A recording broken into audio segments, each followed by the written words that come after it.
Yeah, just one second.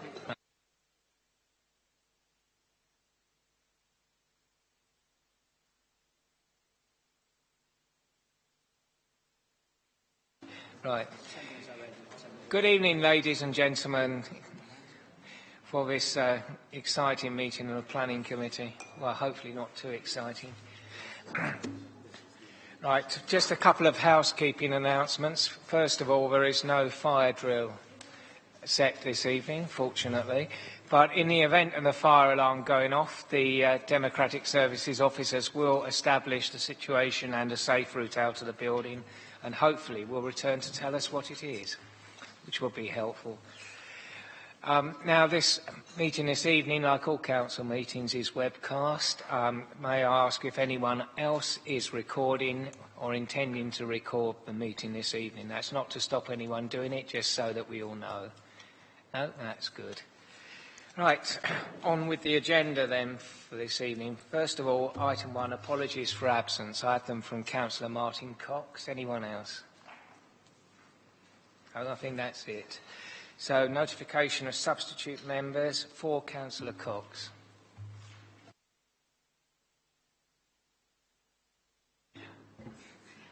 Councillor Hastie for Councillor Cox. Thank you very much. Have we any visiting members this evening? Oh yes, Councillor Mrs Sams hiding back there.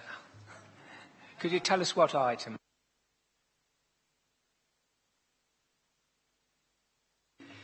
Item 4, items withdrawn from the agenda. We do not have any as far as I am aware. No, there are no withdrawn items. Item 5, date of adjourned meeting. Well, there is a date, the 22nd of June, but if we have one, please, you have my permission to shoot me. Right. Yes, there's an incentive. I would point out that the Vice-Chairman has an appointment in France, so he will be quite upset if you do drag it out. Item 6, any business the Chairman regards as urgent, including the urgent update report as it relates to matters to be considered at the meeting. It's agreed we take those reports. Thank you. Disclosures by members and officers. Are there any disclosures? Councillor Prendergast. Chairman, at the last meeting I declared my position regarding KCC on agenda item 14. I think the same could apply to agenda item 12, but I haven't taken part in any discussions on those items, so I will speak and vote this evening. Shall I explain? No need. Given the second sentence you added, there's no need to explain. Thank you. Disclosures of lobbying will be taken with the applications. Yes. Oh, sorry, Councillor Powell. Sorry. Item number 15 on the agenda, 37 to 39 West Street. I am a member of the Harwich Parish Council, but I didn't actually take part in any conversations at the council that related to that item. So, with your permission, I'd like to speak this evening and vote, of course. Thank you very much, Councillor Powell. It wouldn't be the same without your input. Councillor Mumford. Yeah. Thank you very much indeed. That's a relief. Right, item 9, to consider whether any items should be taken in private because of the possible disclosure of exempt information. I'm not aware of any, so all items will be taken in public this evening. Item 10, minutes of the meeting of the 25th of May adjourned to the 1st of June. These have been circulated. If members have had the opportunity to read these, are there any amendments to the accuracy of those minutes? If not, can we agree both sets? Thank you, members. Item 11, presentation of petitions. I'm not aware of any, are there? Thank you. No petitions this evening, members. So we proceed to the agenda. We will not be quite proceeding in the order set out on the order paper. We will move first to item 16, which is a starred item. May I ask whether any members of this committee wish to have the report introduced or raise any points on it? Thank you very much indeed. Mr. Borton, as it is in your ward, do you wish to move the recommendation? I'd love to move the recommendation. Thank you. James, you've got to amend the condition. Yes. Thirdly. We have, Two. yeah, we have an urgent update to amend a condition on that. Are you all right with that, Councillor Borton? I'll just check. Yes. 106. 106, James. It's on the urgent update report. Right. It's going to be a verbal update. Or, sorry, it isn't on the verbal update. That's why I haven't seen it. That's why, right. It's a verbal update. I apologise, Councillor Borton, for misinforming you there. Yes. Could I just, on page 106, condition 2, just correct the wording of the condition where it says the development, and it says proposals are shown on drawing numbers. Can I substitute the development shall be carried out in accordance with the following drawing numbers, just for clarity's sake? And also, with regard to condition 13, I would just like to, the wording of the condition should read, prior to first occupation of any residential unit, facilities for the storage of domestic refuse shall be in place that are in accordance with details that have been previously submitted to and approved in writing by the local planning authority. So delete the next couple of words, and shall be maintained as such, full stop. So it's deleting those other words before that. And that's the only thing I've just got to add. Thank you, Mr. Chairman. Thank you very much. Members understand those two minor drafting amendments and are happy with them, are they? In that case, can I see a seconder for the Councillor Harwood? Those in favour of granting consent?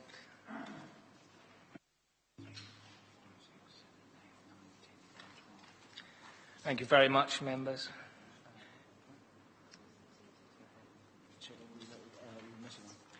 Yes. Yeah. Anyone against?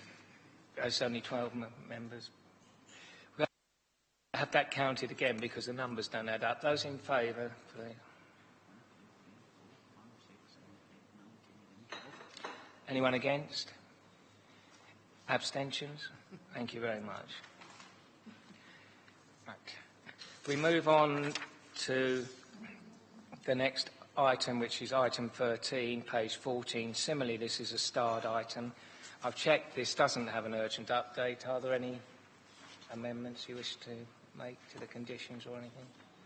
No, Chair. It's just an urgent update to insert effectively the benchmark figure of 2,075,273 into the terms, and it's quite a simple addition that wasn't included last time. Thank you, Chairman. As this is a very minor technical issue and we do not have any speakers other than the applicant, do members wish to have this introduced? Councillor Round, it's your ward. Councillor Prendergast. No, in that case, I move the recommendation on the papers. Is that seconded? Councillor Prendergast, you're first. Those in favour of granting consent? Thank you very much indeed. Right, and thank you. Item 14, as you will note, is not for discussion this evening. It is just a brief report. Did you wish to say anything, Mr. Bailey? I think it's set out in the report, Mr. Chairman. It's literally just an update thought. There is no recommendation on this. The application will be reported back to the next planning committee with those details as set out in paragraph 1.1 for further clarification. Thank you, Mr. Chairman. Thank you very much indeed. We now turn to the meat of the... yes, it is, yes.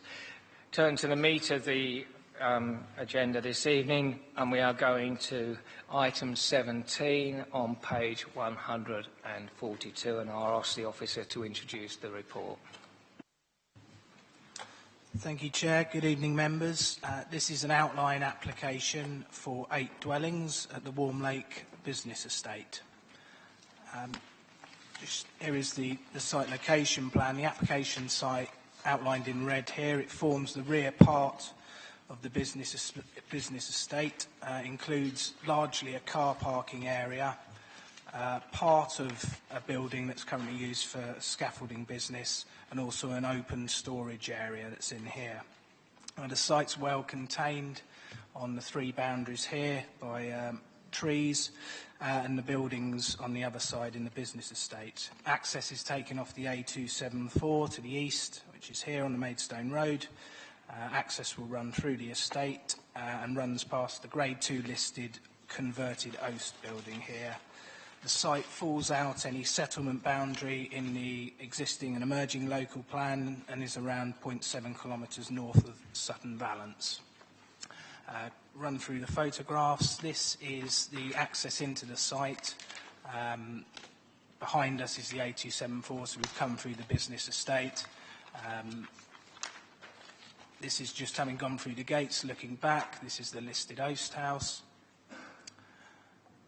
This is the B1 units, and the application site doesn't actually start till about here. It's just giving you some context.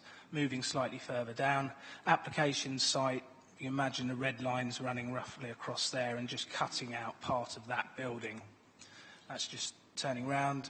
Site roughly here, and it extends to the back there. That's the boundary on the side and the trees along the rear. Similar position, just looking, turning further round, and this was the car parking area I was referring to. This is now at the end of the site, looking back towards the A274. So clearly you can see the open storage from the scaffolding building. And the application site, as I say, takes out part of that building. And this is from a similar position looking back. The proposal, as I said, is an outline application for 8 houses. Only access is being considered at this stage, and that would be taking off the A274, running through the business estate to the site.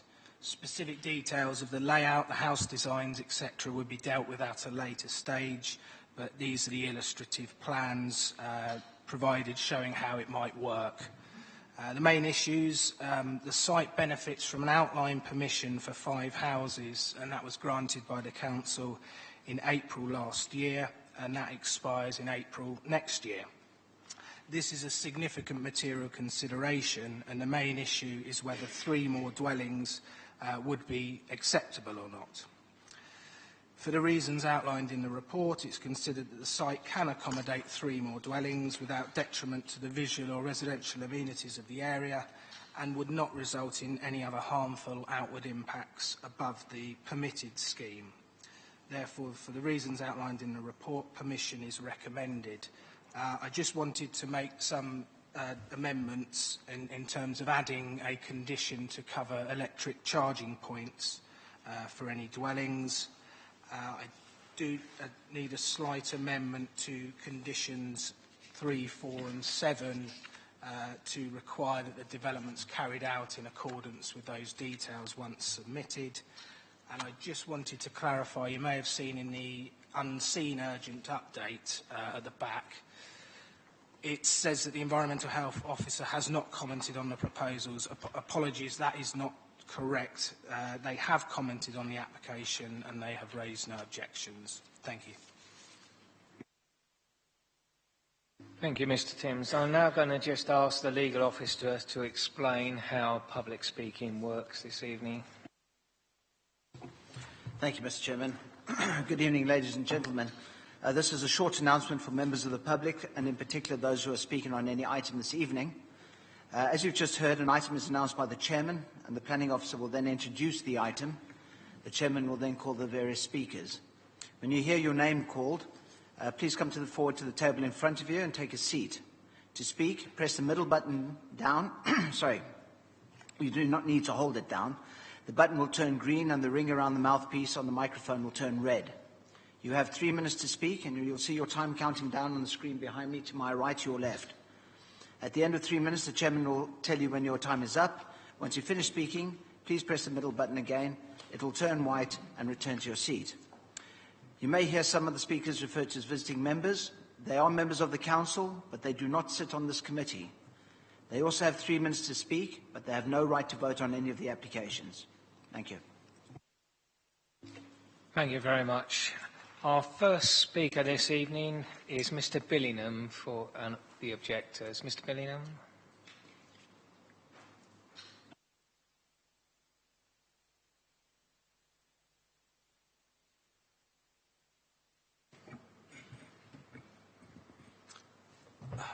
Mr Chair, members, thank you for the opportunity to speak. I'm actually speaking on behalf of Tony Golding, who's the land and property owner to the southernmost edge of the site. There's a small gap and then there's a house called Reddick House. I personally feel, as an architectural professional, that 8 properties on the site is an overdevelopment. The access is the primary thing that's been applied for here. The reconfiguration of the access was done exactly 8 days after an approval on appeal to the site that's directly below the site and directly aligns with the access track that's been granted permission on that site. To that end, we strongly believe that it's actually what I refer to as a Trojan horse or a gateway application in order to link 2 sites. Currently there's approvals in place for over 50 houses within the Sutton Valence area, and there's a very big danger here that actually what's happening is a rural outpost is in fact becoming somewhat of a flat pack estate.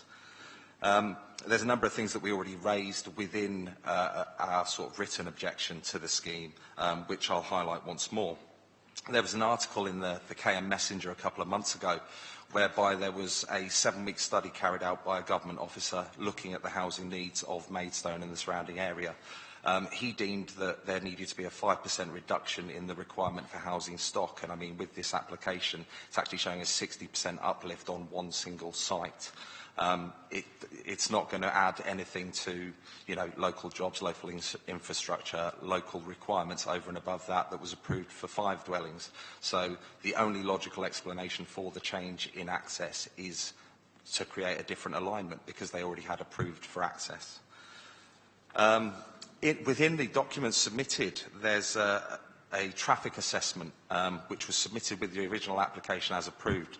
It's not been amended in any way, shape or form. It still highlights that the application is for 5 dwellings, which demonstrates the haste in which this application was put together and put forward. It also states, and it's the only place within their document, it makes reference to the plot of land, the parcel of land directly to the southern edge of the site, which again indicates that the intention is to link the 2 sites. Should this application be granted approval, it's certain that that land would be subject to a second similar application, no doubt under the guise of access only, as that seems to be the trend, particularly with Lambert and Foster applications in the area at the moment. But it's certainly not the intent. Lastly, I would say that looking at recent applications in the area, it's quite clear that developers are targeting the area for expansion, mainly due to a postcode value of the area. All applications are considered on their merits, and I appreciate that, and we give view to future use of sites and so on and so forth, but we can't do so to the detriment of the current landowners and the current property owners. Thank you. Thank you very much. Our next speaker is Councillor Poulter from Sutton Valence Parish Council.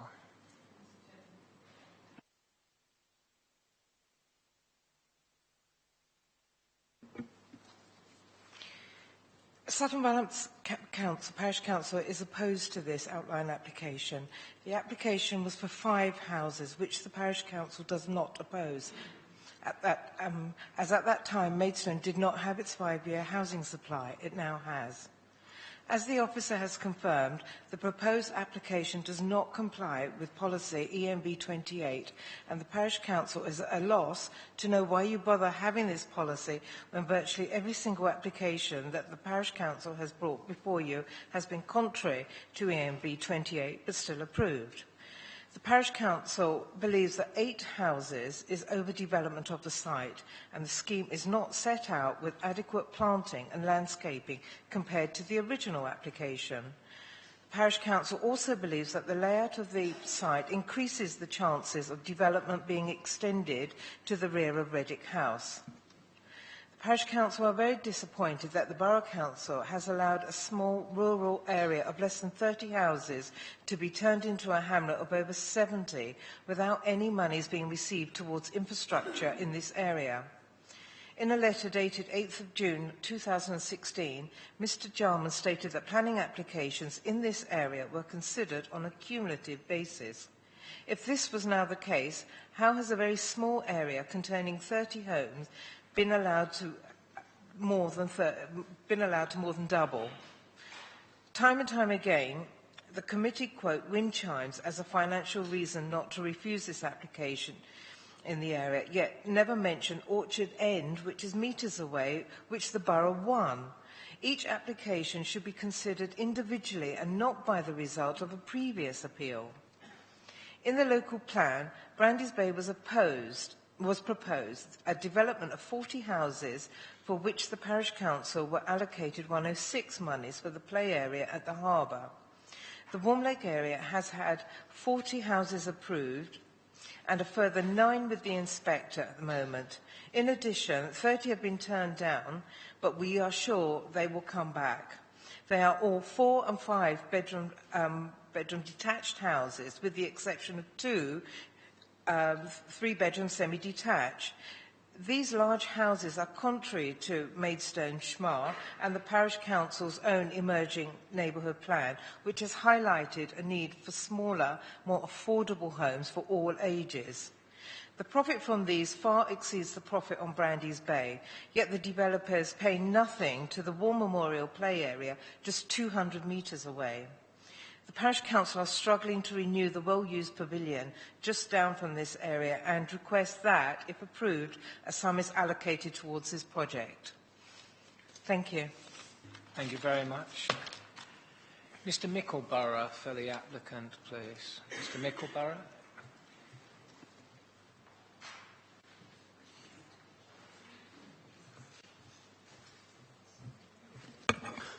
Thank you, Chairman. Just keeping it very short and brief. My client has just asked me to come along this evening to make it abundantly clear, following my correspondence with each of the members, which I hope you've received, that this application is to be submitted and to be considered on its own merits. There's absolutely no relationship with any adjoining landowners, and there is no intention for it to be used with any adjoining landowners. The access to the site has not changed from that which was previously approved, the only alteration being within the interior of the site in order to provide an increased number of dwellings at a smaller size. As you will see, there is precisely the same landscape buffer as was shown on the previous plans, and we hope you agree that there is no more visual impact than that which has previously been approved. Thank you. Thank you, Mr. Mickleborough. Admirably concise. Councillor Mrs. Stockwell, this is your ward, so you get the first chance to say anything. Thank you, Chairman. I have to say I totally agree with the Parish Council and I agree with the objector. We're looking at Sutton Valence now with the cumulative impact of the masses of houses that are going in, not only along the A274, which is actually not a typical A road, it's quite a narrow road. In this location, it's approaching the Warm Lake Crossroads, which is becoming one of the most dangerous crossroads, I think, in the south of Maidstone. I come up the hill from Sutton to Sutton Valence to go into Maidstone. In the morning, from the bottom of the hill, that road is gridlocked all the way up. 40 houses have been allowed down at the bottom, umpteen all the way up the road, and here we are again, we're losing what is a business park, and we could do with some businesses locally for people to work in, but, you know, hell, get rid of that, we'll have another half a dozen or a dozen houses in there, and I think it's got to stop. This is actually, it's quite a dangerous exit. If anybody, I think you might like to have a site meeting, Chairman, anybody exiting out of the Warm Lake Business Park will take their life in their hands, actually, to dash out across that road. So it's in a dangerous location, approaching dangerous crossroads, and it's really a step too far. We've got a lot of houses in the pipeline. We don't need more, and I really think we should try and retain a business use there of some sort for the people of Sutton Valence, not just all houses. We have a shocking bus route. I think there's about one bus in, God knows how long, comes along. So it's not, to me, a very sustainable nation. It's totally dependent on the car. I think I'd like to see this refused. So I totally support the objectors. Right. But the office has already drawn members' attention to the fact there's an urgent update on the report in relation to environmental health. can I take any declarations of lobbying that have been made? That's myself as well. I've been lobbied. Thank you very much. Right. Councillor Harwood, it's now your turn. Thank you, Chairman.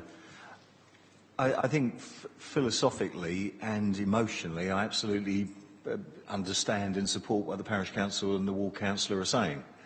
I would say that if you say unplanned growth of Sutton Valence is not down to Maidstone Council, it's down to appeal inspectors, effectively, and so it's not entirely within our gift. However, we need to make this decision against the backdrop that the principle of redevelopment of this part of the business park for housing is already agreed because of the permission for 5 units.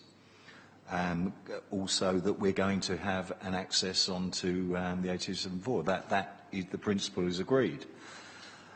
If we are going to talk about a safety issue, the problem we've got is that the employment use generates car movements and lorry movements as it is, so there is going to be an impact there. So on policy terms, we don't have a leg to stand on there. So effectively, what we need to do is to prove that there would be significantly more harm from 8 units than there would be from 5 units. And I think that's very difficult to do, especially against the inspector landscape that we have, especially in Sutton Valence, it seems.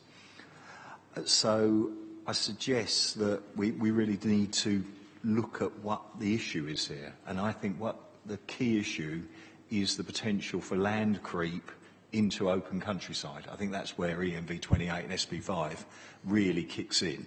That it's open fields essentially to the east and north, the west and north of the site. To overcome that, I wonder whether we don't need to beef up the conditions. And there is in the report and in the various kind of notional illustrative landscaping schemes, they talk about the landscape buffer along the western boundary and along the northern boundary. The problem is, if that landscape buffer is in the back gardens of properties, it won't last 5 minutes, because as we know, trees and gardens don't stay in contact with the enemy, so to speak.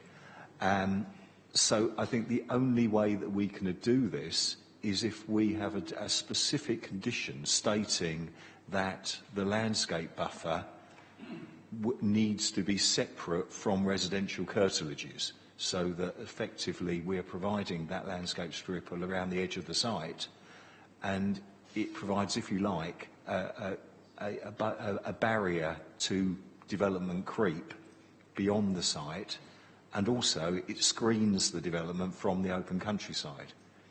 So if I'd like to hear the officers' views on that, as to whether we can insert a condition stating something like structural landscaping comprising a buffer of native trees and shrubs is introduced along the western and northern boundaries of the application site. That if we do that, and I'm not quite sure what we do about the ownership, whether what would happen to it, because essentially the developer, once his site is sold on or whatever, we've got a piece of land, and we found to our cost, certainly in my ward, that land can be sold, and what we thought was a landscape buffer strip has been sold to householders and still ended up being grubbed up. So I need to understand a legal device to deliver that surety that we require. So if I can have some surety on that, I'll be happy to move that we do grant permission, but with the additional condition. Thank you. Yes, Mr. Timms, I do think this is a rather important point, and so if you can, you or the legal officer or both could address. Yeah, I think we can have a condition. I think it should specify that the buffer is at least 10 metres, which matches in with the illustrative plan. And I think through that condition we can have details of ongoing management and under those details we can ensure that it's not within the residential gardens. That's my view. I don't know if the legal officer has anything to add. No. Apparently that it is possible through standard practice to do that. If I may come back very quickly, it's the issue around the sustainability of the approach, that we can state it and say it will be maintained, but will that stop the landowner at some point in the future selling it to a householder and then we see the buffer removed? Because that's the problem that I've had in my patch. I need to understand whether there is a legal device to prevent that happening. I mean, even if it's something like a TPO would be put in place when the trees are planted or something. Mr Bailey wants to come in, but I don't see why we couldn't have a TPO. Mr Bailey. Yeah, I mean, technically, simple answer is you couldn't control the sale of the land, but what would happen is that you would have the condition over the landscape management. So technically, because obviously in a lot of experience I've seen is that developers might potentially sell off that strip of land at the back to each individual owner. But what happens is that there is a landscape management plan which requires to be adhered to, and the long-term management maintenance. And what that can say is that's not going to be communal, that won't be garden area. So that won't be residential garden area. So you frame the condition on the basis that details of the strategic landscape area at the back, and including its long-term management and maintenance, shall be submitted to and approved by. And then you've got the control over how that's going to be managed and maintained. The issue is that ownership you wouldn't be able to control. You would expect it to go to a management company. That would be the expected part, and everyone would contribute because they've still got to maintain it and they've got to comply with the terms of the condition that you would impose. So if it hasn't got anyone owning it, i.e. the management company or running it, how would you then comply with the terms of the condition? So simply, we couldn't control the ownership, but the condition would run for the management and maintenance of it in the longer term. Well, the TPO question, potentially you could look at as and when and if TPOs are planted on the site. You couldn't be looking at a TPO now, because what you'd have to do is you'd have to see the landscaping condition that would be complied with. Once those are planted, you know, a sapling is defined, can be TPO'd. It's obviously got to comply with the terms, and obviously, you know, it's got to have a public amenity value in order to be TPO'd, because that's what the legislation requires us to do. Obviously, a sapling has a pretty low amenity value at that stage. But it is something, quite rightly, that you can look at as that matures. It is something that you can look at imposing later on.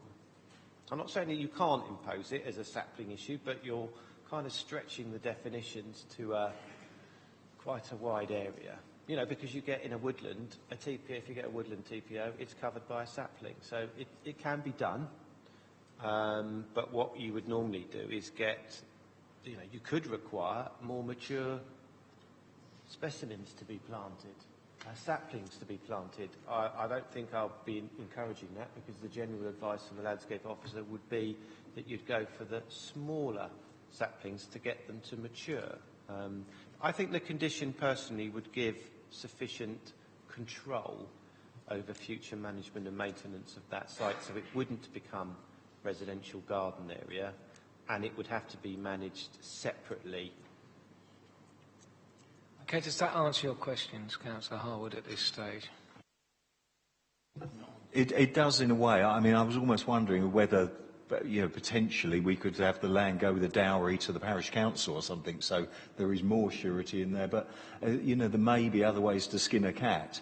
I think the model for this is perhaps the Grafty Green Garden Centre, where that landscape buffer was introduced around it and with a kind of maintenance plan on there. But, you know, as long as we get a decent legal agreement on this, I'm content. Okay, thank you very much. I think that is an important point to have explored. Councillor Borton. Yes, and I'll be very content to second that, because Councillor Harwood more or less took the words out of my mouth here with the fact that there is the permission for 5 houses here makes it very difficult to refuse this, irrespective of almost going so far as agreeing with the points made. There's very little that we as a planning committee can do otherwise on this particular site, bearing in mind the policies that restrict us. So I'll be very happy to second the recommendation from Councillor Hartwood. Well, Councillor Borton, Councillor Prendergast. Thank you. I'm rather frustrated at this moment, and I really hope that I can articulate what I want to say the way I intend, well, the way I mean it.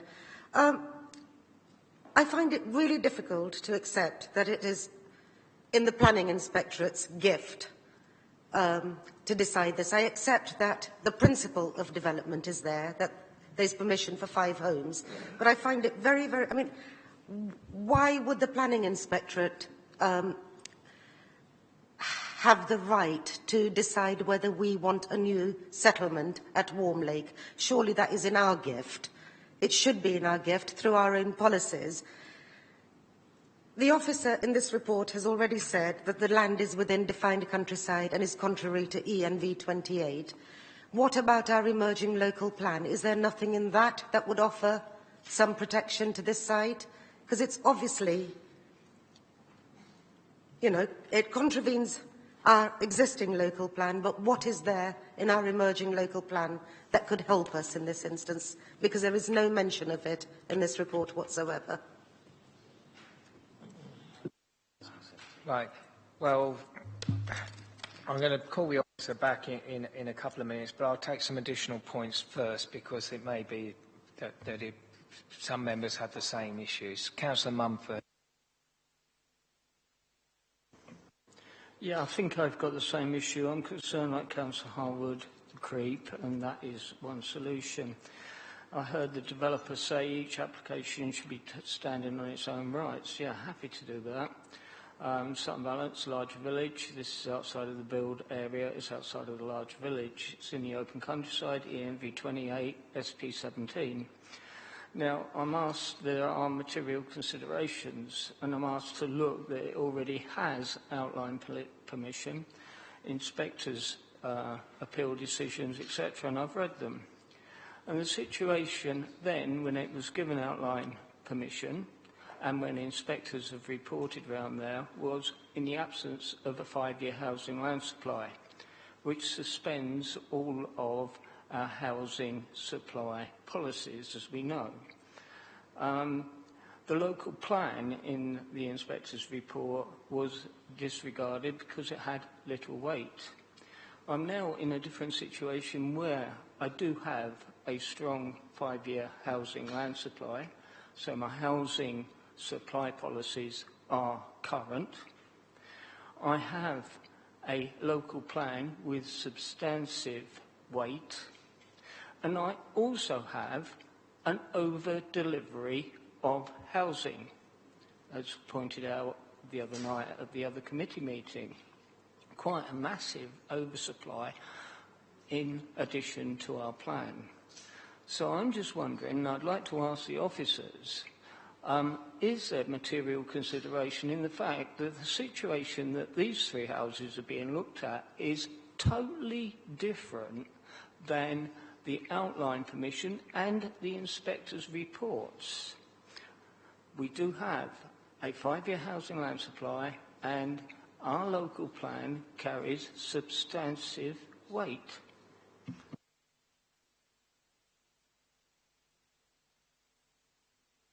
Right, thank you very much, Councillor Mumford. There's some interesting issues there. Councillor Clark, were your concerns essentially the same? If so, I'll take you before. They are somewhat, and I am looking for some clarification. Regardless of what's happened with the local plan, there is planning permission on the site, or an outline planning permission for 5 houses, and I think it would be fairly obvious that they could come up with a scheme, given that they have planning permission, outline plan, and access, to come up with a reasonable 5-house scheme. Now, let's say, for instance, this was a 25-house outline planning application tonight. My question is, because it's an outline planning permission, we may be able to say from an outline perspective that we're not looking at the detail tonight, so we can go ahead and accept that. But clearly, if we were to look at this site on detailed planning application, it would be very difficult to understand how they could come up with a scheme. And that's really the sort of crux of my question. Are we not in a position where we could give permission for 8 houses, and yet we still have every bit as much power to turn down an 8-house scheme as we would if this was outlined for 5, when it comes to detailed planning? Right, I think there's some interesting issues there. We accumulated enough I will bring Mr Bailey. I'll do something, and then my colleague Mr Timms. I'm just going to deal with that point first and foremost. The issue with 8 units, if on the reserved matters you came back and you said the design was unacceptable or the appearance was unacceptable, thus you could refuse it. You couldn't refuse it on 8 units because you had approved 8 units. The outline is the planning permission. So if you approve planning permission for 8 units, that is what you're approving on the site, 8 units. If you went to the reserved matters, which is a details pursuant to the outline consent, then quite legitimately, if you said the design was poor, if the layout was unacceptable, if the appearance was unbefitting of that location, if the landscaping wasn't acceptable, yes, you could legitimately refuse it on those grounds, but you couldn't refuse it on the basis of 8 units was cramped, because it would make a mockery of your outline consent. I'll hand over to Mr Timms to deal with the other matters that have been raised. Thank you. Yeah, I think the comments related to, as I saw it, the sort of changes since the last planning permission. I think I will sort of take it back to the fact that there is an extant permission for 5 dwellings, so, and that has about 10 months to run. So that is the material consideration, and we have to decide what is or you need to decide what is or is there any harm from 3 more units. So we can say our policies are gathering weight, we have a 5-year supply, but you've still got to identify the harm from 3 additional units.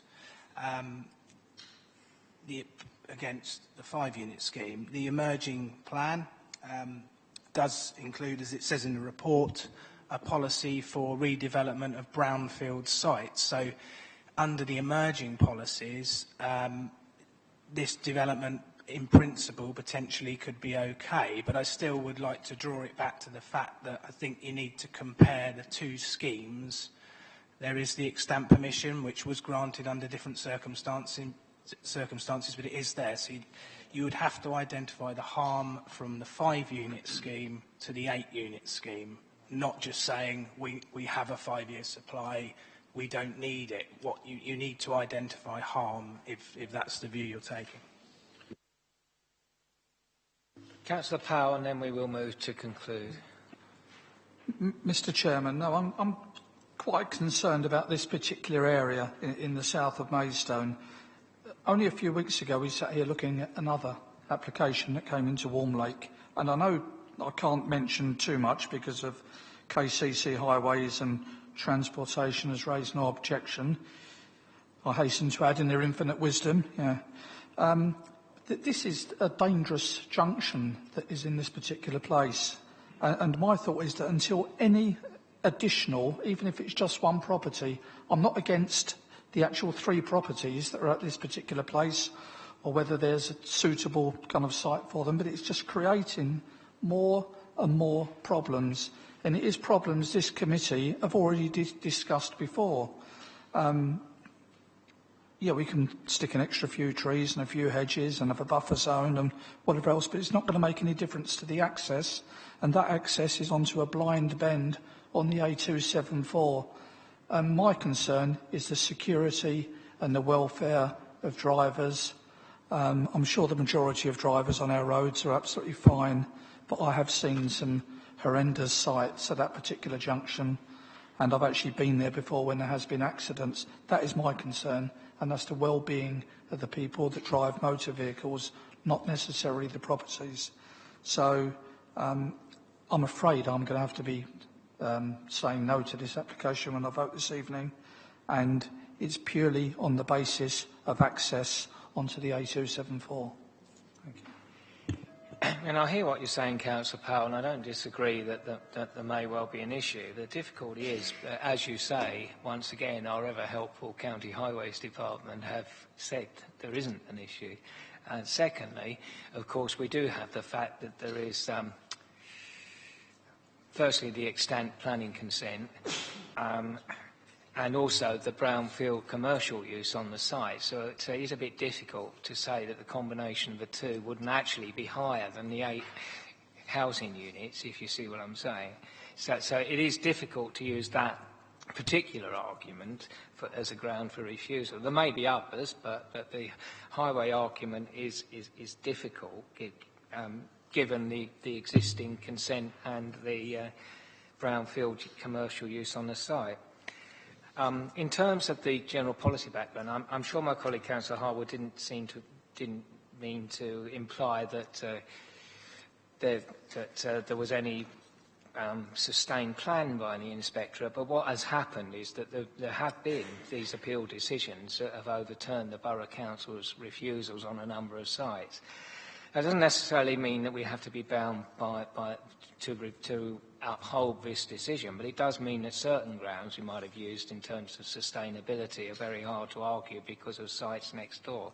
So it does come down to what the effect is of 3 extra dwellings, albeit smaller dwellings, because these 8 dwellings are somewhat smaller than the 5 houses proposed, are on the landscape and the countryside in this area. So it's a question of judgment as to what the effect of those are. I have to say, personally, I'm struggling to find an argument that would work to say that the additional 3 smaller dwellings would actually significantly impact, particularly if there is a condition available that would address the main issue, which is that this wouldn't necessarily be the end, and that there needs to be a way of preventing further creep into the open countryside.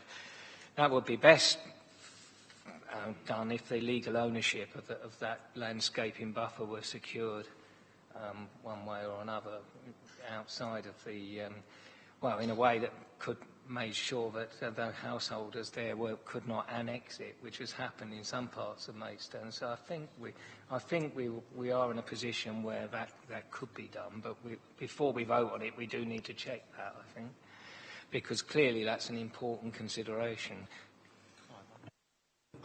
If I could come back to you, Mr. Chairman, I think the condition would clearly state that the strategic landscape area, and you've got the ability on this scheme to impose that, a minimum 10-metre buffer on the north and western boundaries. So the condition will specifically say that that landscape buffer area shall not be part of the residential gardens of the properties, and the details, management and maintenance of that area of land for a period of 10, 15, 20 years shall be submitted to the local planning authority for approval. Therefore, on that basis, it's not residential garden. It becomes, in effect, communal land. And, in effect, what you'd need to then do, if residents were to look at incorporating it as a residential garden, you're into a change of use application. And not only have you got the condition, so they'd breach the terms of the condition, you've got the issue that it would be a change of use. So, and that's how the system works. So I think there are controls in place that will give the confidence that that area of land could be controlled. And also, to my mind, there is the benefit that with this application, you could actually strengthen the controls than you've currently got on the extant permission, which is a position, the fallback position, it's a legitimate position that the applicant would submit reserve matters, even if he were to refuse this one and they appealed. So it's a very strong fallback position that the applicant has got, and as my colleague has said, a very significant material consideration where you'd have to demonstrate what is that additional harm. So I think there is the opportunity at this time to add greater control than there is currently on the inspector's decision. Councillor Mumford, I am going to take you. This is my last point, just for the officers. If they go to page 261 of our local plan, Regulation 19, it says policy SP17 sets out the type of development which is acceptable to be located in our countryside. That's the invitation. And it says DM34, if I take that as an example, sets out additional principles. It's like an invite to a party and a dress code. This does not have any invite to the party. DM34 that is quoted there is the dress code. It's the standards we want. The invitation, as it says here, the type of development which is acceptable is laid down in SP17, and it says it, the paragraph 19.1 before DM34. I think it's a fair request to have that read out as it's been referred to. If you don't mind, Mr. Timms.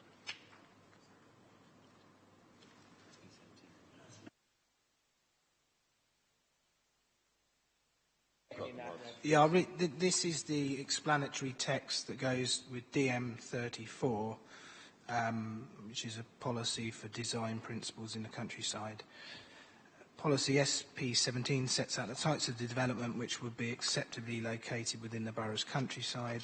The local plan seeks high-quality designs in all types of development, but policy DM34 sets out additional principles to ensure high-quality designs are realised in the borough's countryside. I would add that policy SP17 has been, well, the council has modified that policy, and consultation has finished upon that. Mr. Bailey's. Just checking the modification, Councillor.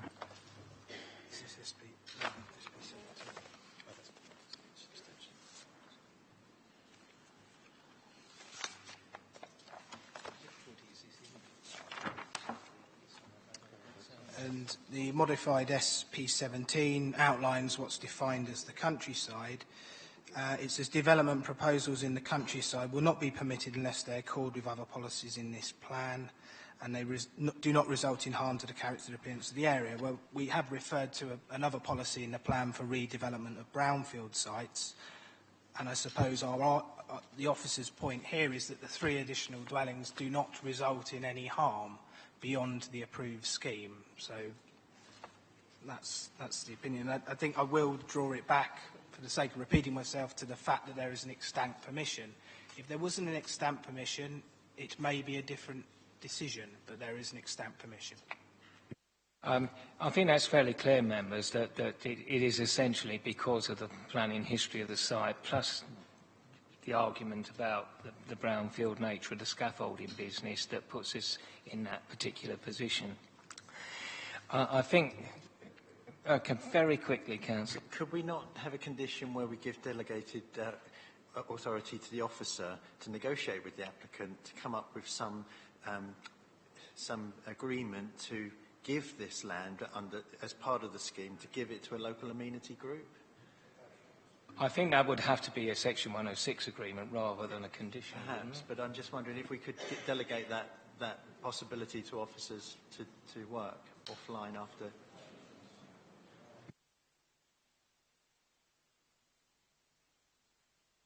I think technically, although that's possible, it would be difficult given the nature of it effectively being a strip of land.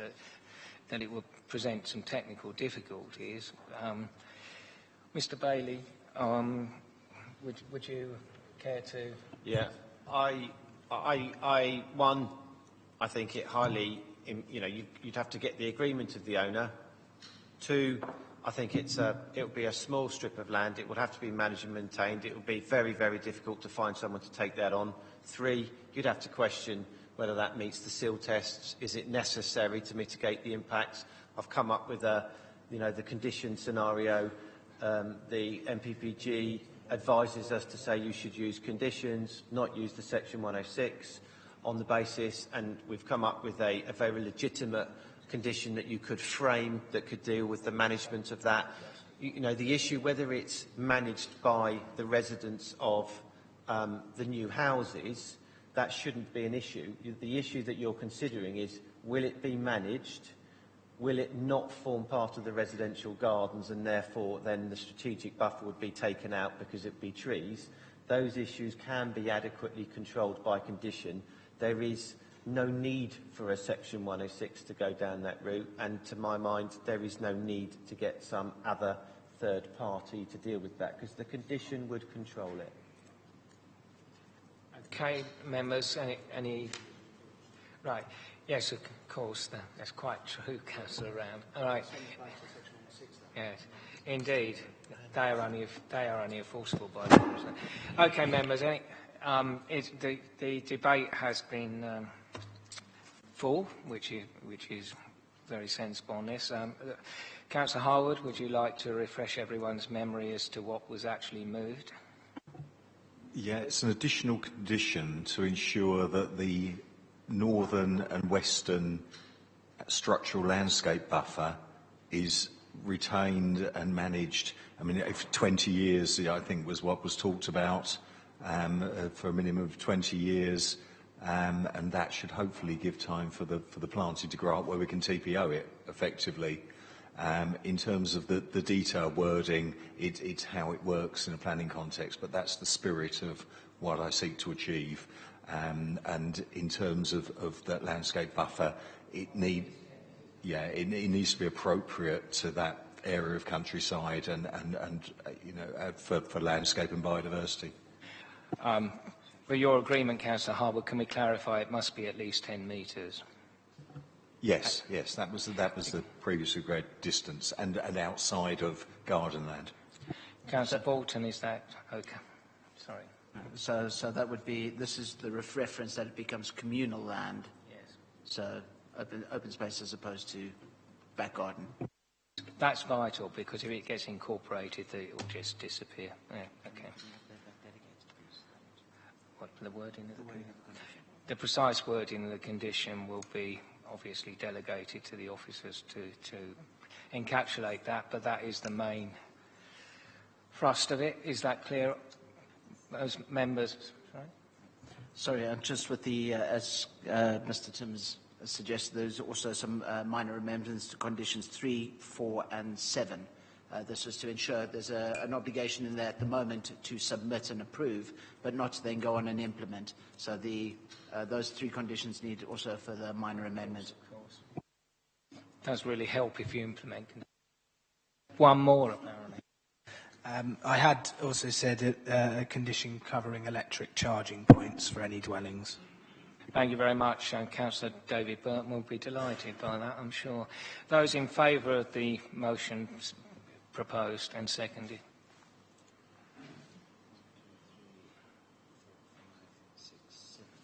Those against? Okay. That's 7-5. Are there any abstentions? Ah, Councillor Round abstaining. Thank you. And that now adds up. Right. That application is approved with the amendments of 2 conditions. Item 12, page 1, Toucham Farm, Hunt Street, West Farley. Thank you, Mr. Chairman. This is an application, retrospective application for change of use of land to equestrian use for commercial purposes, and this is for Team Toucham, who are a registered charity who provide riding lessons, education, etc. for disadvantaged children. Turning to the application site, as I said, the application has been in for quite a significant period of time. Originally came in with a piece of land off to the east. That has now been removed from the application. So effectively we're looking at this area, which is a 28 hectare site leading down to the river. Land levels change quite significantly from Hunt Road down to the river down in this particular area. Just to pinpoint some particular areas, we've got Hunt Street along here, we've got the private drive leading down here, which goes on into Teesson Lane, which is over down here, and Teesson Bridge. Obviously, what we have done, and I've got a plan later, that is also a public right-of-way, and I've got a public right-of-way plan that shows the designation of that track that goes through here. In terms of, we got the Schedule Ancient Woodlands, at Wargraves Wood. And what we also have is the Sand School, which is located in this area here. It's outside of the application site. I'll show you a plan later. That was granted planning permission under an MA11 application, and effectively I'll show you the details of that as we move through the presentation. So just taking it from an aerial photograph. As I said, this area, this is a 2015. The Sand School's been provided on site in this area here. In terms of, you've got Hunt Street. This is the private access that I previously referred to. You've got Tutcham Hall and you've got Tutcham Oast and various residential properties around here. Also a prior approval, former barn, hay barn, which recently received prior approval for residential use. And then you've got the access here that runs through here and takes us on to Teesson Lane and also Teesson Bridge. As I said, this is a public right-of-way that comes through the site and follows the line of the road. Whilst acknowledged as being on the Highway Gazetteer as being a private road, it is also a public right-of-way. So this is just in this area down here, which is accessed directly off Hunt Street. This was the approval that granted planning permission for the Sand School, quite a large Sand School with a parking area in this area here with landscaping around the site. And this just shows it in context here with the details of the Sand School with the menage use. And that was obviously in use in connection with the current applicants. This is the public right-of-way map that I previously referred to. So this is the private right-of-way, and this is the public right-of-way. All these areas in black are the public rights-of-way. So obviously there's one that goes through Tutcham Hall and passes through the application site over this area. So the application site extends to this area here and comes down here. So this is looking northwest. So you've got Hunt Street here. This is the access that takes you down to that private road, and as I previously said, is also a public right-of-way. This area is part of the application site, but it is shown for ecological mitigation, and I'll show you a plan as we move forward on that. Occasional use. It's shown in the sort of mitigation plan that it will be occasional use for grazing, and you'll notice in terms of the conditions, and also I would refer you to the urgent update reports where that condition has been, that's the unseen urgent update report, and that condition has been strengthened by virtue of an informative to require further details of exactly how that area is going to be managed, because this is one of the sort of the mitigation areas. It's one of two of the mitigation areas. This one is in the application site. The one further north is outside of the application site, but within the control of the applicant, and I will refer to that as we move through the presentation. This is just the site on the left-hand side showing that area again, and this road leads down to Tutcham Hall and the other properties. This is looking just straight down that private road with the application site on the left-hand side. This is the menage that was previously granted consent to the Sand School. As I said, in terms of the extent of the hard standing area, this is currently part of, I've asked the enforcement team to investigate this. Currently, just the extent of the hard standing area and the landscaping and how this accords with the landscaping details, but I'm just referring to this because this is not part of the application site, is excluded I'm just giving members background information that there is currently an investigation looking into compliance with the terms of the condition for the extent of the parking area and the landscaping detail. But in effect, and you'll notice a condition on the consent that the consent for the change of use of the land links to the Menage School, so they're effectively used together. And that's what the condition on the report suggests, and also the urgent update seeks to secure. So again, that's not part of the application site, but obviously most of the attendees, in terms of we use this access for Hunt Street, which has already been approved, and likewise so has all this been approved. This is looking north towards the river. This is the outer boundaries, just going back to here, I'm standing in this position here, so this looking down towards the river, and you'll see the level changes. So this is all part of the application site. This building is the one I referred to as the former Hayes store, and it was part of the prior approval application, so is not part of this scheme. As I said, this application purely seeks change of use of the land, no operational works or building works as part of it. This is just a further view, looking further to the east, northeast.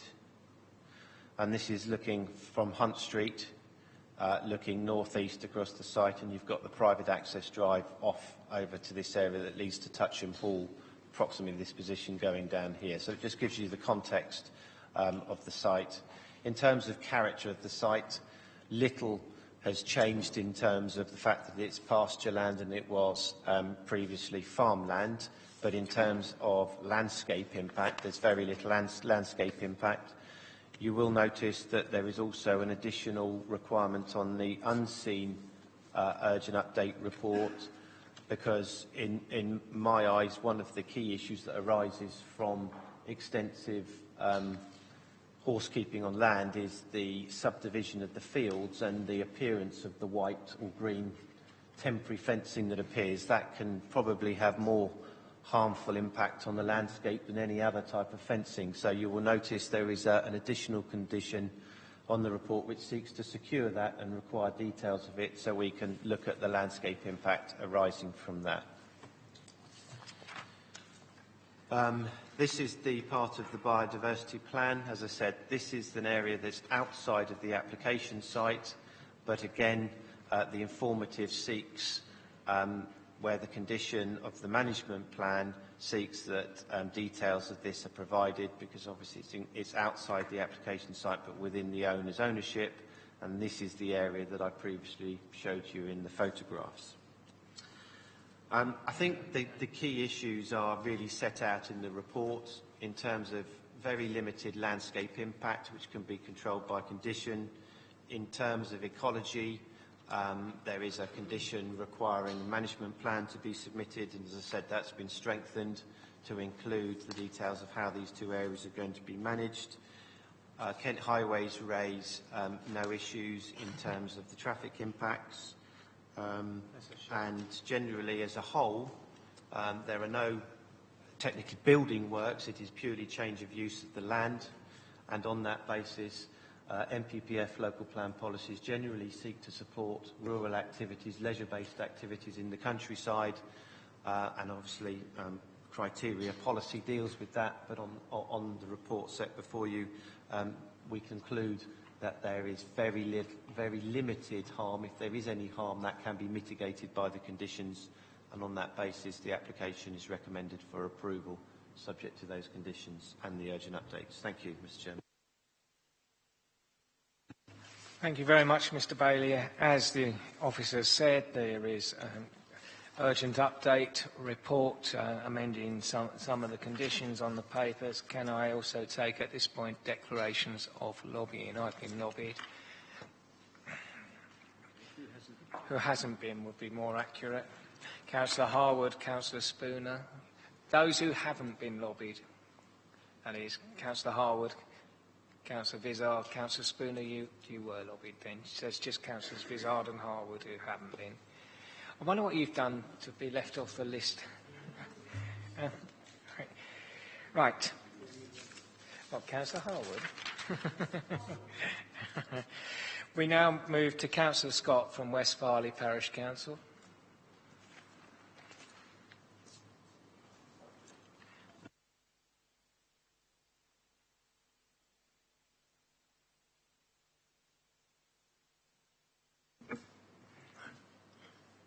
Good evening, Chairman, Councillors. I'm here tonight representing West Farleigh Parish Council, who, while supporting the charity Team Toucham, they have continued concerns over the access to the site, which can only be approached in the two ways as stated in the Highways report. Those being Hunt Street and the unadopted single-track lane known locally as Mill Lane. Toucham Farm has changed considerably over the past years and has gone from an area that originally had 5 properties which served as homes for both then the farmer and his farm workers, to one now that is a head office for firms' businesses, along with the further properties, with 11 further properties. Whilst we realise you're only considering this application, we asked you to look at the considerable overall increase in traffic that has occurred as a result of all these permissions given to this small area. It is wrong that the reports say this has no effect to the area, as it has. As a result, Mill Lane, which is a single-track road and a public right-of-way, can no longer be used by the many walkers and riders safely because of the variety of vehicles of all sizes using this inappropriate access to the farm by drivers who see this as an unpoliced highway, resulting in excessive speed and uncaring drivers.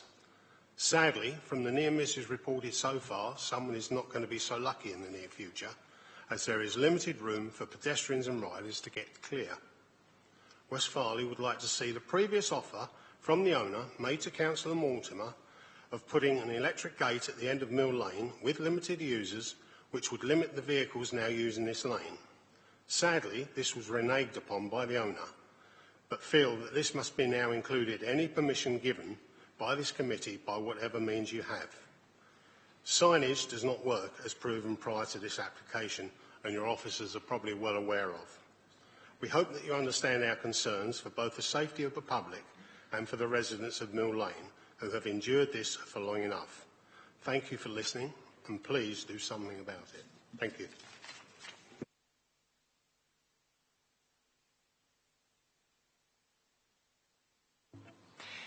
Miss Buckby for the applicant, please.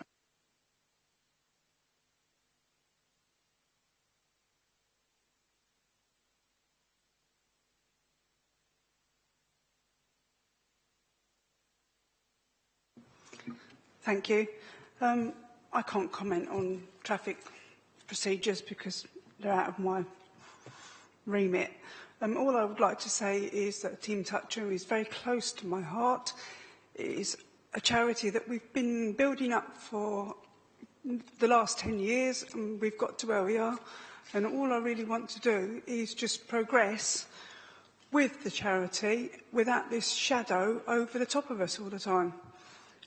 Exactly what is written in your report is exactly what goes on. We don't generate any more traffic movements than what's on there.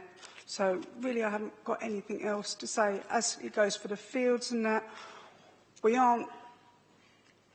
I like to keep horses outside.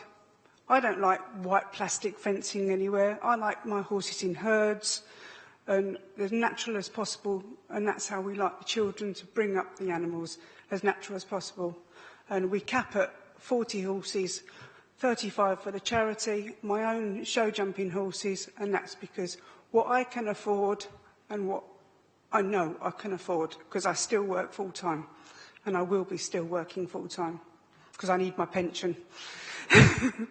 That's it. Thank you very much. Thank you. Right, I don't think we've got any ward members here, have we? No, that's Coxheath and Hunton wards. So do I see anyone wishing to speak at this point? Sorry, the sun is glaring, so I'm having a little trouble seeing here. Councillor Prendergast, I think you indicated first. Thank you, Chairman. The public benefits are clear, I think, to all, but I've got a couple of questions, please. Page 10, 8.25, It says the use of this access cannot be restricted through planning conditions. Can you just explain why, please? And one other question.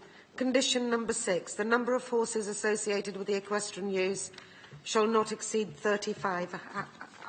I know the applicant has just mentioned that figure, so we haven't arrived at it randomly. How do we enforce that? That's a very strange condition. I've never seen anything like that. And she's also mentioned that she has her own show jumping horses over and above that figure of 35. So we've already exceeded the 35 on that land. I'm just curious to know why we've arrived there. Thanks. Thank you. Mr. Bailey?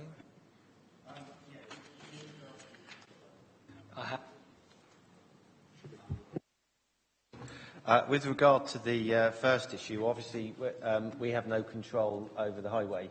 So in terms of use how the highway is used, that's regulated by Kent Highways and regulated by highway restrictions in terms of bridges and loads and everything else. We cannot enforce.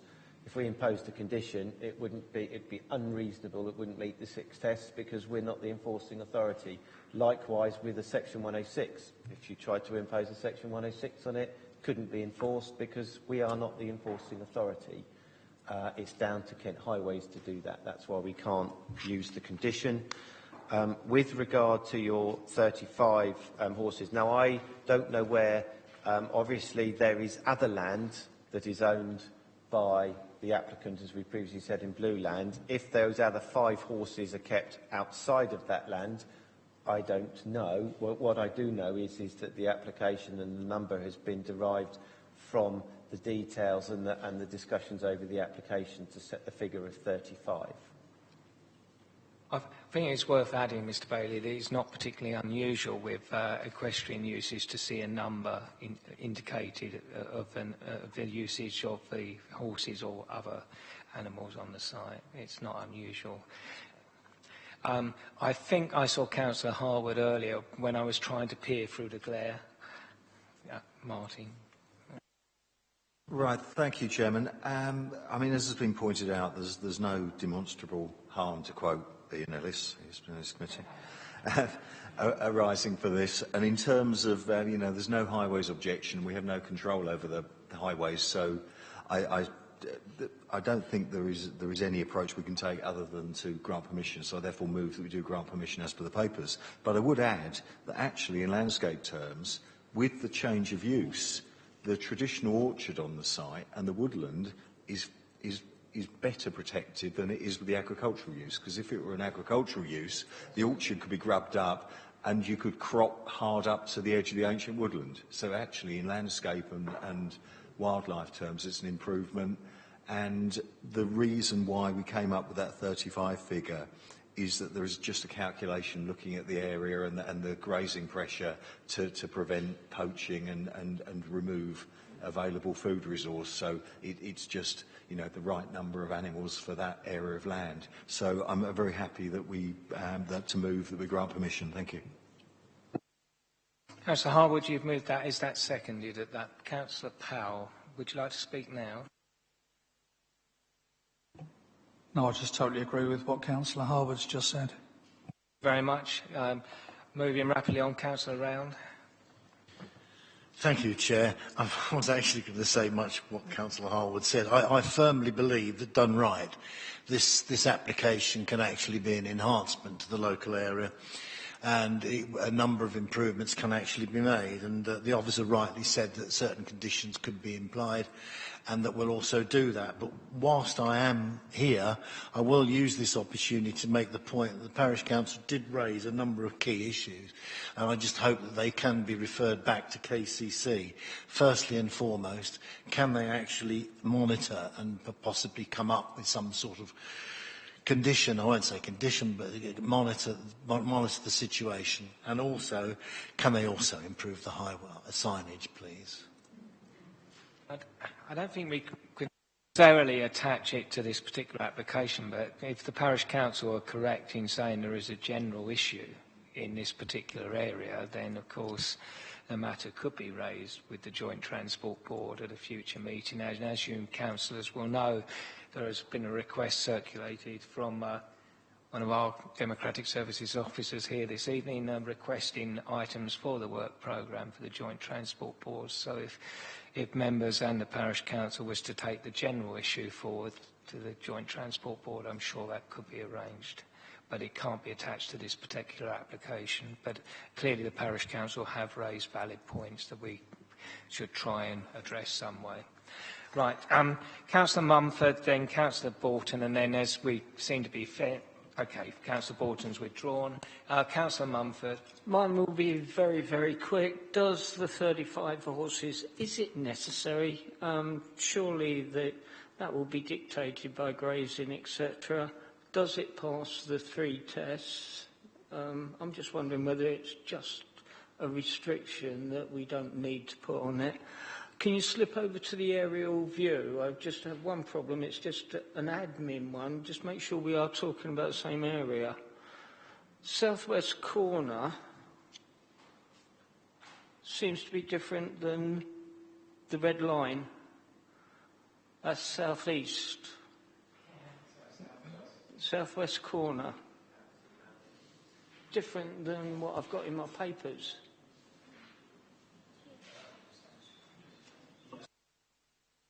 Has someone got something on? Yeah, no, sorry. In terms of the urgent update report, you will notice that that corrects the error because that obviously included the Sand School, but it's quite specific in the report that, and obviously in this, that the Sand School is excluded from this application. And in relation to your previous point, Councillor Mumford, as Councillor Harwood explained, there is a fairly standard calculation that's done relating the number of horses in this particular case to the area of grazing land available, so it's based on that. Councillor Bolton's withdrawn, and in that case I will take Mrs Stockwell, as that makes up the numbers I had originally, and then proceed to the...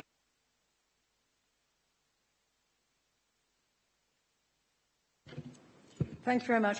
I wasn't going to speak on this, but I will. I mean, I think looking through some of the literature we've got on the table here, I think this is the 9 consecutive or 9 previous applications on retrospective planning. Now, whilst this is a charity, and I know it well, I know exactly where it is, it's part of my county ward, it is growing a bit like Topsy, and we are introducing here a commercial element. So I would like to, I realise it's the Team Tutson charity, but I would like this to be a personal permission to the charity, that it doesn't run with the land forever and ever. I mean, they can move tomorrow and you've got a huge, commercial application there, or certainly permission.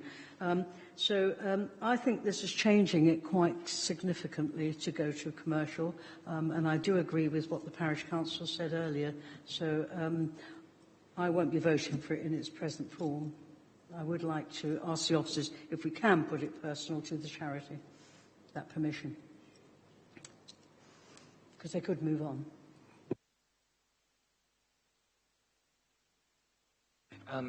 The difficulty we'd have, and I will bring the officer in a minute if need be, is that national and local policy is very supportive of equestrian uses and rural diversification. I have nothing against equestrian use. I grew up with horses, had horses, got stables at home. If I wanted you to interrupt... That's a question of a difference in... Mrs Stockwell, please don't try and come back when someone else, whoever it is speaking. You asked a question, you're getting an answer. The equestrian policy, equestrian use, commercial or otherwise, is strongly supported by national and borough policy. If this was a use that was not supported in that way, and there was a strong charitable purpose, it would be quite reasonable to have a personal condition. But given that the policy background supports this type of use, I think it might be very difficult to argue it's a reasonable condition. But obviously, Mr. Bailey is the expert. I would agree with everything the Chairman said. It has to pass the test to be imposed. What is the reason for imposing it? I'll ask a simple question. What would be the reason? Because if we identified there's very limited landscape impact, you've got conditions to mitigate, you've got biodiversity improvements, you've got lots of benefits arising in favour of the scheme, why is there a need to limit it to a personal Permission. You've got control. Very briefly. Well, the reason being that the permission is being asked for the charity in its present form.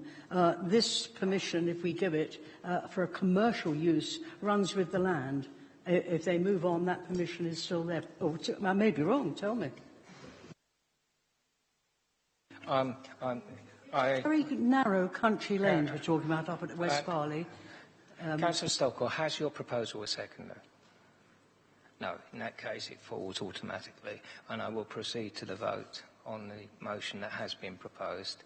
All those in favour of granting consent with the urgent updates and conditions as amended.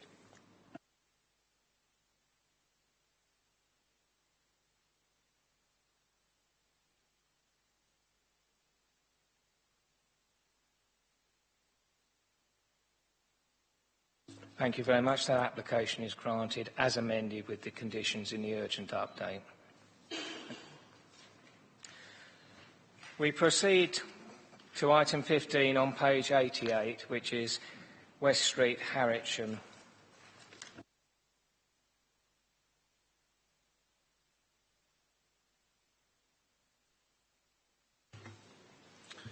Thank you, Chair. This is an application for a terrace of 4 bungalows within the rear garden of 37 to 39 West Street.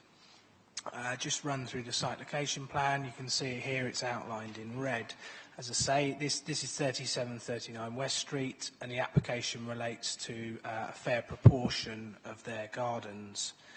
And it also includes the access and a parking and turning area for a small development recently built called Baker's Yard, which is just in here. The site fronts onto Forge Meadow. This is the cul-de-sac road down here. That's to the west. And then we've got West Street to the north. 37 and 39, they're two-storey dwellings. There's two-storey dwellings to the south here, and the properties opposite are bungalows, and there's a car park associated with those bungalows here. And the site falls within the settlement boundary of Harwich. This is the view. West Street's behind us. This is number 37. Looking down Forge Meadow, the site's just down here on the left, and that's the bungalows and the car park on the right we can see. This is looking at the application site, so it runs from about there up to roughly here, and there's the new houses in Baker's Yard behind. That's further down Forge Meadow, so looking back to the site, that's 3739 West Street, and the site's just in here. Similar view, this is the site boundary here, this is Forge Meadow. This is just looking to the access, so this is the access to Baker's Yard. So this is part of the application site, runs down there into the parking and turning area. And that's just a view of the bungalows opposite the site. And that's the car park with the bungalows. This is within Baker's Yard, and I'll come on to it, but 2 parking spaces are proposed within that area. So, as I say, the application's for a terrace of 4 one-bedroom bungalows. We can see here they would be sited to follow the building line of number 37 and the 2-storey houses to the south, and there'd also be a replacement hedge along part of the front of the site. The bungalows would have small rear amenity areas, as can be seen on the block plan, and there would be 4 dedicated parking spaces, 2 just to the south of the terrace here, and 2, as I mentioned earlier, within this parking and turning area. There would also, the pathway pavement here would be widened into the site to create a lay-by for 2 visitors' parking spaces. They wouldn't be dedicated to the new properties. Just quickly, the elevation plans, just so quite a simple traditional form with 2 gable sort of features on the front, and then to the rear it would have sort of blank parapet walling. So the main issues are considered to be the visual impact on the area and street scene, residential amenity, and parking and highway safety. In terms of design, street scene, Just go back to the layout. The building, in terms of the layout in the local area, there is a mix of development, which does include the recent backland development at Baker's Yard to the east. So it's considered that the presence of buildings within the rear gardens of those properties would be acceptable. The bungalows would also follow the building lines to the north and south. And in terms of their sort of scale and size, obviously there are bungalows opposite the site, and so again that would not be out of character. Overall, the proposals are considered to make efficient use of land that wouldn't be detrimental to the area. In terms of residential amenity, there wouldn't be any unacceptable loss of privacy to any neighbours, and due to the low height of the properties, there wouldn't be any harmful impact upon the rear outlook of 37 and 39. In terms of parking, the emerging policy states that in terms of parking, the requirements will take into account the size of the dwellings and ensure an efficient and attractive layout. These proposals are 2 dedicated spaces lower than the standards outline, but the properties are small one-bedroom units, and the proposals allow for efficient use of land without compromising the layout. They would also provide 2 visitors' space, which is 1 more than is required. The village also offers good public transport options for future residents. KCC Highways have raised some concerns, but overall they do not object to the application on highway safety grounds. So for these reasons and those outlined in the report, permission is recommended. Just one change in the urgent update report, unseen, there's reference to amending condition 8. What that should have done is not taken away including the lay-by in Forge Meadow. So it should have just said, development shall not be occupied until the parking spaces shown on the approved plans have been provided and kept available for the occupiers of the development. It can't include the lay-by because that's visitors parking. It's not, you can't, and it's in the public highway, so you can't ensure that that remains with the dwellings. So you would just have the 4 dedicated spaces and the 2 visitors parking spaces. Thank you.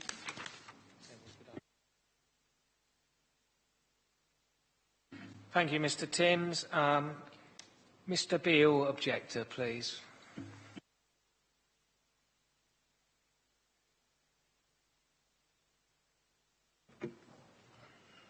Good evening. The only issue I shall speak to is parking. For the families that live in the area of the proposed development, parking presents real problems and worries.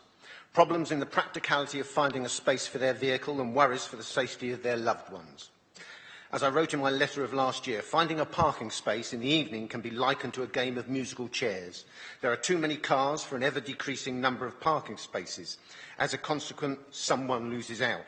But in this game, it is not just one, it can be many. The safety worries to which I refer are an upshot of the sheer volume of parked cars at present. The parking on both sides of West Street, which is essential for those with homes there is nowhere else for them to park, does restrict the view for drivers and pedestrians. I am sure we are all aware of the concomitant dangers this presents for children and the elderly. This situation inevitably reduces the navigable width of the road, and all too often drivers of buses and other large vehicles have to slowly inch their way between cars, and when that becomes impossible, they come to a halt and the road is blocked. Pray God that does not happen to an ambulance or fire engine. Any new development cannot solve these existing problems, but it should not be allowed to exacerbate them. And I assure you this development on the gardens of 37 and 39 certainly will. For instance, an immediate consequence of the very start of building work will be the poor residents of Forge Meadow, where their only option at present for parking in their own street is in front of the proposed site. They will be forced further afield. 6 cars and 1 van when I counted on Tuesday night. Where are they to go? West Street is nearest, but is already full. We are back to the game of musical chairs, but now with added friction. Perhaps a kindly council could buy these unwanted gardens and provide desperately needed residential parking. The application addresses the issue of parking as an entirely numerical exercise, and it seems to me in a somewhat flippant fashion. Where can we park 4 cars? 2 spaces along this private road on the spoil still left, discarded from the building of Baker's Yard nearly 2 years ago. And 2 can go over there, 50 metres away from the actual housing. Blimey, we need to find 2 further spaces now. Well, the only answer is to put in a lay-by. This is design, this is planning. No, as you and I know, real planning is more than just applying numerical rules. It has to be. It is about seeing the whole, the bigger picture. And that is why we have elected councillors charged with making judgments and not simply statisticians. But even at the precious numerical level, the application still falls short, as the indicates 7 viable spaces are required, 2, not 2 here, 2 over there, and these 2. 2 and 2 and 2 does not make 7, it makes 6. All in all, are these 6 spaces viable? Thank you for your listening. Perfect timing, Mr. Beale. I tried. Councillor Dean, Harwich Parish Council.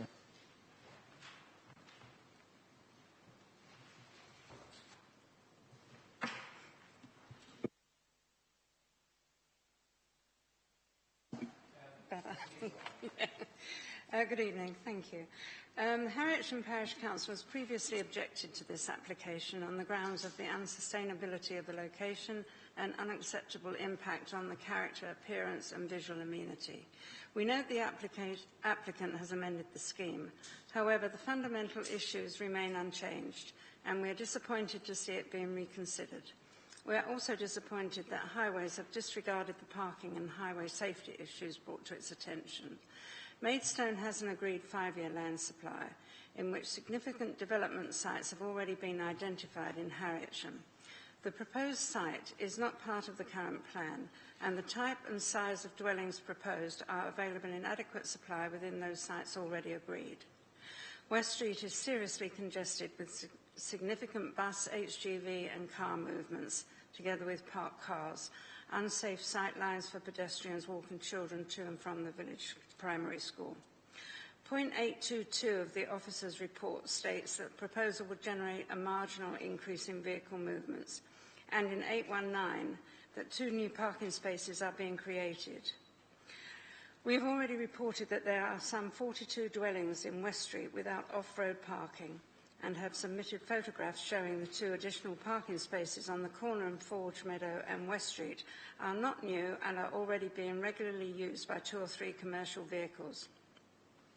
We strongly disagree with the statement contained in 901 of the report that this development does not result in any unacceptable impact of the amenities of the surrounding occupiers, when it patently does and creates more parking or highway safety issues.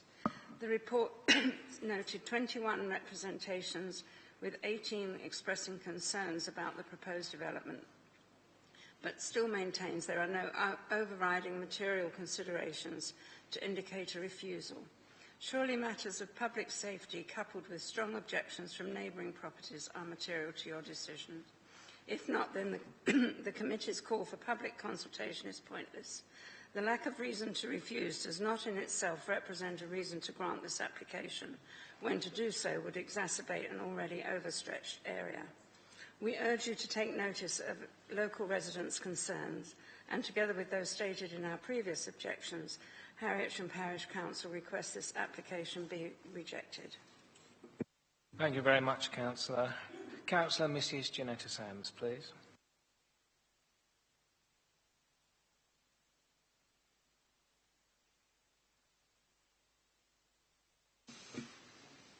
Thank you, members.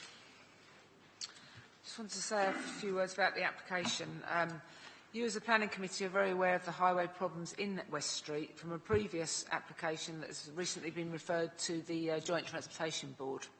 That application was a proposal to change a property into 2 cottages, and you felt the increase in traffic would be detrimental to safety. This is an application to build 4 properties.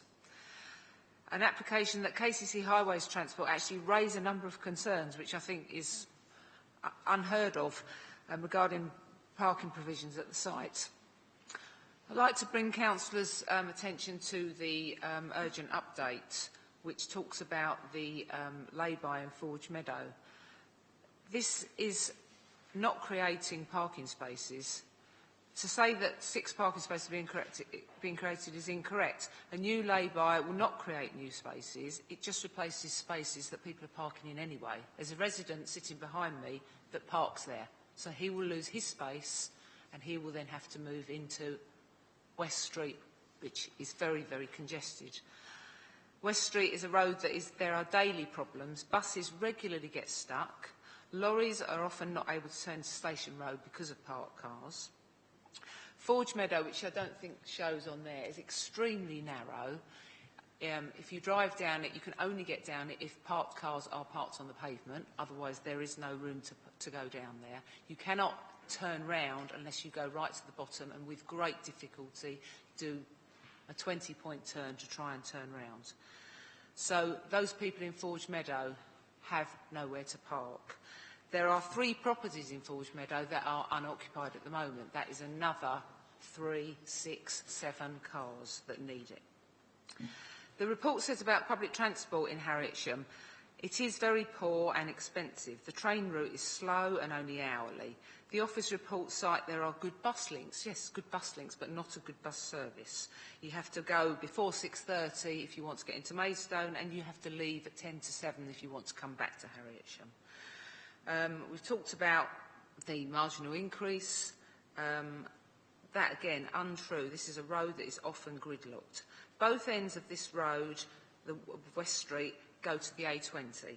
The south end of West Street is sometimes so congested that the problem comes back onto the A20 and people can't get into the A20 onto West Street, causing severe problems. And this is a detriment to highway safety. This is a problem if people cannot get in off of the A20 and someone is behind them. There is no room for more parking. There should be no building of residential properties here. Can I ask if members are not minded to refuse this application, that they ask for a deferment for additional information regarding this parking? Thank you, members. Thank you very much, Councillor. Right, as has been mentioned, there is an urgent update on the papers referring to a number of conditions which we may or may not need, depending on how the debate goes. Can I take declarations of lobbying at this point? Surely people have been lobbied. I have. Councillor Round has and Councillor Powell has. No one else seems to have been. Okay, fair enough. Right, Councillor Prendergast, you indicated. Thank you, I keep thinking Councillor Powell is still a ward member for Harwich and Lennams. Right. I've had reason to spend a considerable amount of time in Harwich over the last 6 months, so I know this area extremely well. And this is the worst example of cramming I have ever come across. And it was evident from those pictures that we've just seen on the screen whilst we were going through the presentation. And I cannot believe that on this piece of paper we have got a recommendation for approval. Councillor Sams has also pointed out that we have ongoing issues with West Street, which are coming up to the JTB. The urgent update regarding highways. We have a report here that says, you know, KCC have confirmed they're not objecting, subject to the new lay-by providing a minimum width of 2 metres. But that doesn't even begin to answer the original concerns that they had. This is absolute nonsense. So I'm going to move straight away to say that we refuse this application for overdevelopment of the site, impacts on the character and appearance, street scene, character and appearance, street scene of the area, on highway safety grounds. And if I have a problem finding a seconder for this, I think there's something really wrong. Thank you. I don't think you'll necessarily have a trouble finding a seconder for your first 3 grounds. I wasn't going to come in there now, but I think I have to. I think you're right about the development itself and its relation to the site it sits on. I don't disagree with what you're saying about the parking situation, but this committee unanimously referred the issues in West Street to the Joint Transport Board, who contemptuously threw it out, essentially, and have said they're not really going to do anything about it. And that was the burden of the reply I got from Councillor Hodson as chairman Leave that aside for a moment. But we have the Highways report, which is quite clear that whatever we think, Kent County Highways aren't going to do anything about it. So let's park that. Sorry, didn't mean that for a moment. So I think we all agree that there is a problem, but Kent County Highways are not going to do anything about it. I think if we go to the first three grounds in terms of the form of the built development and its relationship to the land, the character, etc., the urban cramming, that we do have grounds for refusal. So I'll leave it to you, Councillor Prendergast, whether you wish to, finesse the grounds. But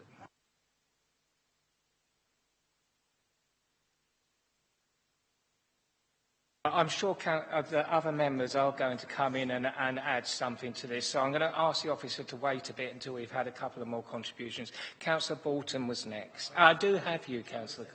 Of course, thank you. That's fine. I thought you were still indicated. My apologies. Do you want to speak now, Councillor? Yes, please, Chairman. I agree with your points. I feel that there is clearly a problem with the highways. I'm worried about the fact that might have a problem at appeal if it goes to appeal. I feel that as a committee we should be looking for good quality design, and I feel looking at this plan we have got such hard edges with the boundaries.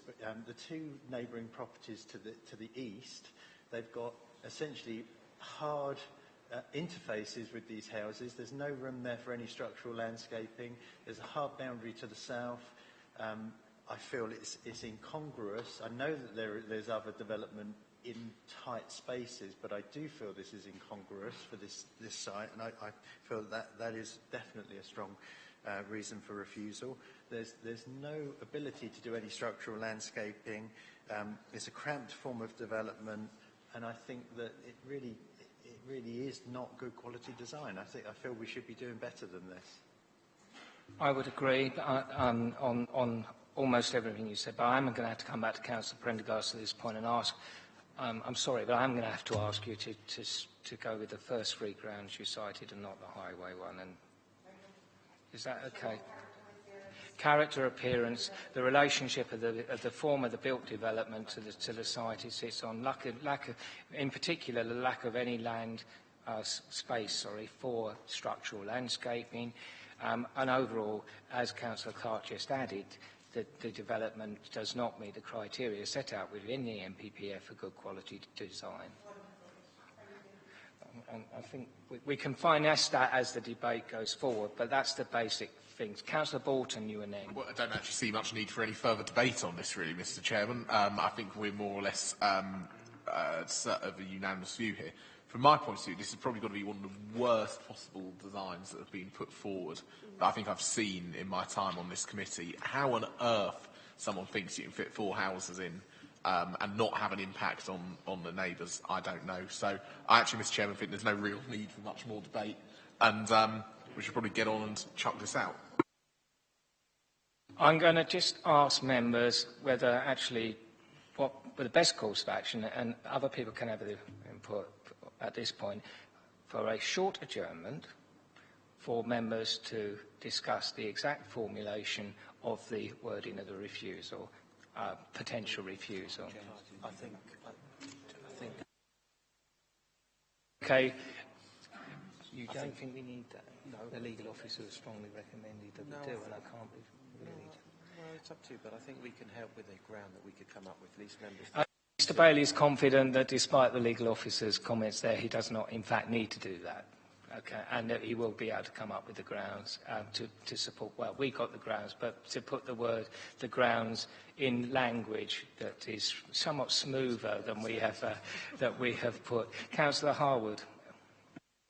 Thank you, Chairman. I agree absolutely with the cramped development, the kind of village cramming argument. However, I think there's other issues that need to be taken into account. That this garden running along parallel with the street, it actually contributes to the street scene in the hedgerow and the trees that are with it. They really form the character of the local area.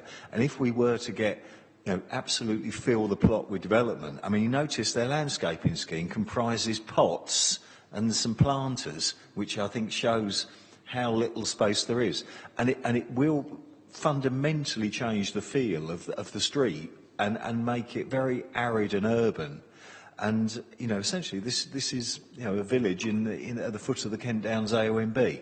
I do wonder whether we need to be stronger than this is overdevelopment and a cramped development in the back garden. Actually, it's a historic village, and this green space is an important component of the street scene.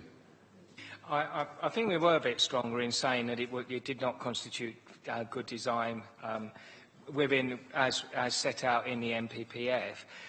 But I think we could add a line in that this is particularly important in a historic village adjoining the area of outstanding natural beauty. But you know, I think we'll give that some thought whilst the debate continues. We could possibly put that in. We'll give it some thought. Councillor Mumford, you're next. Sorry, Chairman, if I can come back quickly. I mean, it is the contribution of the green open space to the street scene. I think that's the key point. I'm a bit concerned that if we're saying it's not good design, we could get another application, but that would still take away that important green space. And I think that's the fundamental problem as I see it. So I think Mr Timms had already written that part down, but thank you for re-emphasising that. Councillor Mumford. All I've heard about is parking. A lot of talk about parking. Let's use our policies DM27, 1, and then Roman numeral 2. Secure, effective, attractive layout with parking as an integrated part of it.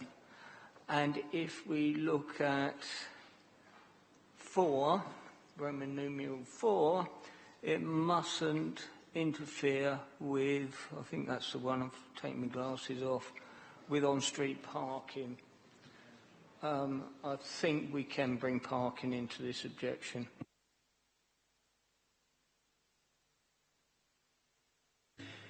We can't do the highway safety issue, but because there is an under-provision of spaces recommended, it could be wrapped into the overall design refusal as a sub-clause of that.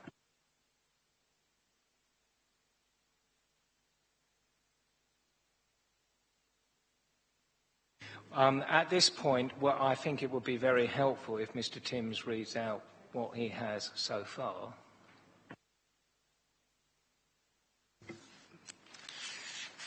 Yeah, I think what I'm getting is members considered a proposal by reason of the plot sizes, the coverage or excessive coverage of the plots, the lack of landscaping, the loss of boundary hedging and the loss of the open space itself would result in a cramped form of overdevelopment that would be unsympathetic, incongruous and harmful to the character appearance of the area. We need to get in there, would also exacerbate on-street car parking. And that would be contrary, if I can refer to the policies, EMV6 of the local plan, which is landscaping, the MPPF, and emerging policies DM1, DM10, DM12, and DM27 of the emerging plan. And that seems sufficient, unless anyone wants to add anything else. If they do, I will entertain further debate, but otherwise, no. Councillor Powell. Press the button, please. Someone's still got a light on, because that...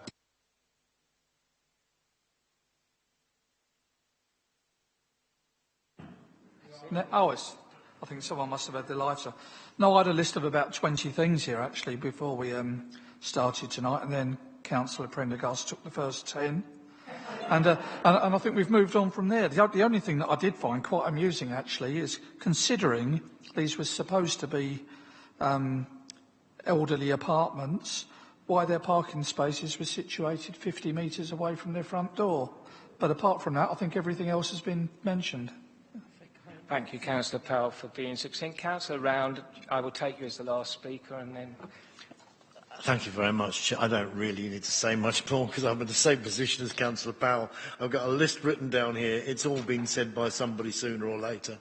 But can I just comment and thank particularly Mr Beale, the objector, because I know exactly how he feels. I actually went to the site today. Very difficult to park, and in fact there were so many people parking illegally that it was complete confusion down there. So, I mean, all I can do is carry on, and the debate's been most appropriate. Wait for the vote.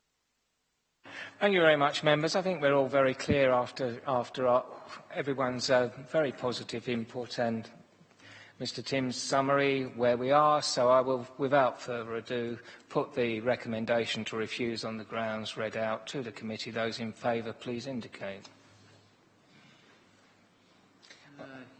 That's unanimous, so I don't need to take any further votes. That application is refused. Thank you for your input. And thank you, Mr Beale, Mrs Dean, for your contribution. Oh, wait, I'm sorry, Mrs Sams as well. You as well, of course. Right, we move on to a report item, Mr Timms again, in relation to member training.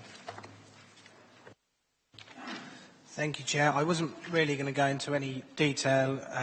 The report sets out, obviously, the proposed planning committee training for the next year, which has been drawn together with the political group spokespersons. You'll see there's 4 recommendations. 1 to 3 are constitutional requirements, and then the 4th recommendation is proposing training on legal matters, the new local plan, and then some specialised training potentially run by external trainers, budget permitting, which, as you can see there, is £2,000.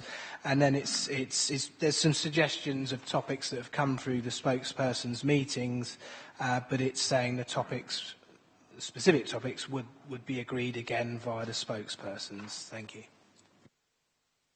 All I would say is that this, to a large extent, does reflect the discussion we've had and is more flexible than what we've had in the past. So hopefully members will test this and see whether it meets the requirements and adjust it as we go forward appropriately. May I thank Mr Timms for the work he's done on it. Right, we move on to appeals, which are set out.